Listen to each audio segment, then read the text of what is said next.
ભાવનગર શહેર અને જિલ્લામાં મેઘરાજાની સવારી નીકળી હતી।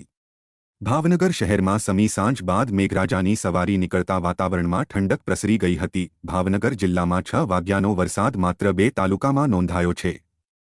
જિલ્લાના મહુવામાં સાંજના 6 વાગ્યા સુધીમાં 11 mm અને જેસરમાં 29 mm વરસાદ નોંધાયો છે, જ્યારે અન્ય તાલુકાઓમાં વરસાદ નોંધાવા પામ્યો નથી।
મને કીધું હો લઈ ગયો પેલા